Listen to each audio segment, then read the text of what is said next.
Hello friends, இன்றைக்கி நம்ம சேனலில் நம்ம பார்க்க போகிறது முட்டை மிட்டாய் தான் எப்படி செய்கிறதுன்னு பார்க்க போகிறோம். இது செய்கிறதுக்கு ஓவன், குக்கர் எதுவுமே இல்லை, நம்ம கடாயில் தான் செய்ய போகிறோம். ரொம்ப ஈஸியான மெத்தடில் நான் சொல்லி கொடுத்துருக்கேன். கண்டிப்பாக பார்த்து செஞ்சு பாருங்கள். டேஸ்ட் ரொம்ப அட்டகாசமாக இருக்கும். இது செய்கிறதுக்கு ஒரு மிக்ஸி ஜாரில் 1 கப் அளவுக்கு சர்க்கரை, ஒரு 5லேருந்து 6 ஏலக்காய் சேர்த்து நம்ம அரைச்சி எடுத்துக்கலாம்.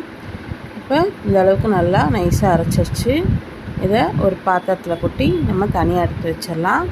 ஒரு 50 எண்ணிக்கையில் 50 அளவுக்கு பாதாம் எடுத்து வச்சுருக்கேன். சுடுதண்ணியில் போட்டு ஒரு 10 நிமிஷம் ஊற வச்சு இப்போ அதோட ஸ்கின்னை நம்ம பீல் பண்ணி எடுத்துடலாம். இப்போ உரித்த பாதாமை ஒரு மிக்ஸி ஜாரில் சேர்த்துட்டு 1/2 கப் அளவுக்கு பால் எடுத்துருக்கேன். பால் கொஞ்சம் கொஞ்சமாக ஊற்றி நல்லா நைஸாக அரைச்சி எடுத்துக்கலாம். அப்புறம் ஒரு 200 கிராம் அளவுக்கு இனிப்பு இல்லாத கோவா எடுத்திருக்கேன்.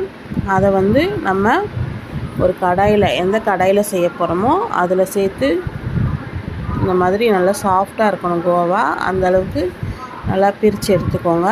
இப்போ நம்ம அரைச்ச இந்த பாதாமையும் சேர்த்துடலாம். பாதாமையும் இந்த கோவாவையும் நல்லா மிக்ஸ் பண்ணி விடுங்க. கட்டி இல்லாமல் நல்லா மிக்ஸ் ஆகி வரணும். அந்த அளவுக்கு நல்லா மிக்ஸ் பண்ணி விடுங்க.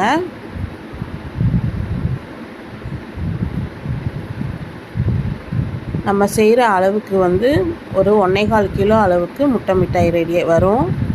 இப்போ நான் முட்டை ஒரு 5 முட்டை எடுத்திருக்கேன். அதை உடச்சி நம்ம எடுத்துகிட்டு சேர்த்துக்கலாம்.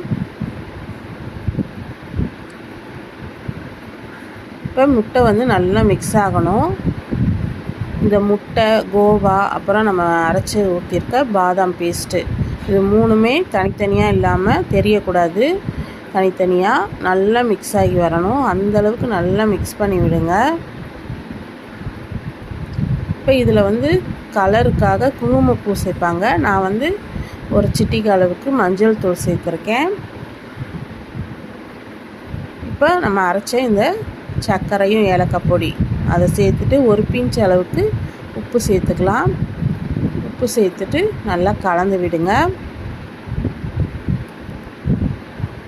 அப்புறம் நெய் கரெக்டாக 1/4 கப் அளவுக்கு நெய் சேர்த்துக்கோங்க.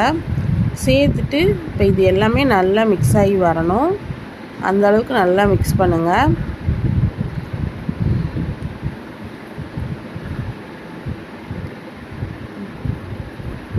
கைவிடாமல் நல்லா மிக்ஸ் பண்ணி விடுங்க, கட்டி எதுவும் இல்லாமல்.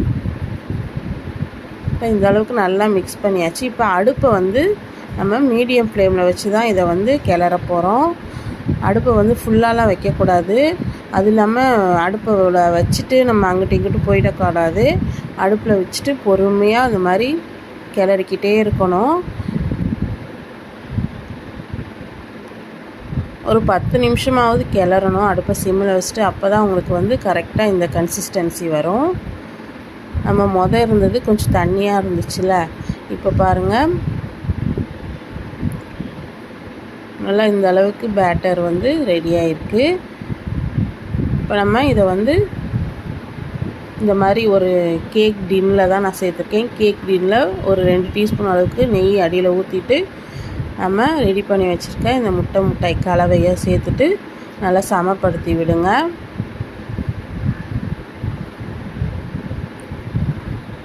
சமப்படுத்தி விட்டுட்டு நம்ம இதை ஓவனில் வைக்கலாம். ஓவனில் வைக்கணுன்னா ஒரு 40 மினிட்ஸ் கிட்ட வச்சுருங்க.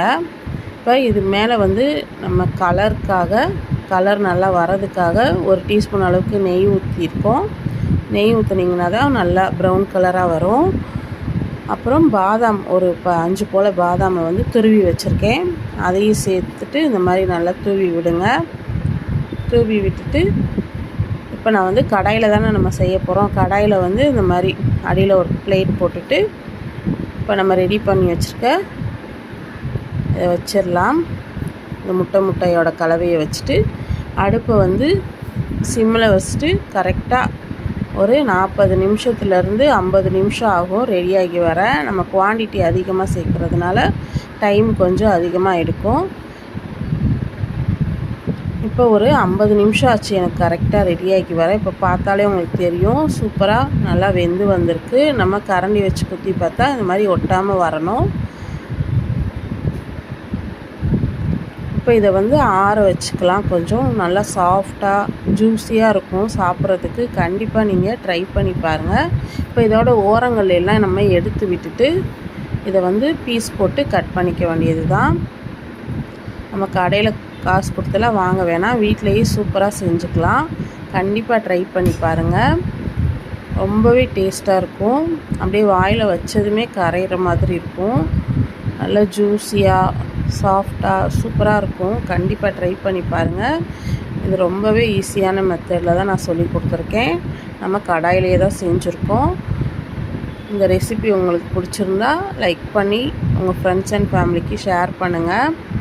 மறக்காமல் நம்ம சேனலை சப்ஸ்கிரைப் பண்ணிவிட்டு கூடவே பெல் ஐக்கானையும் கிளிக் பண்ணிக்கோங்க. நான் இன்னொரு வீடியோவில் உங்களை சந்திக்கிறேன். நன்றி, வணக்கம்.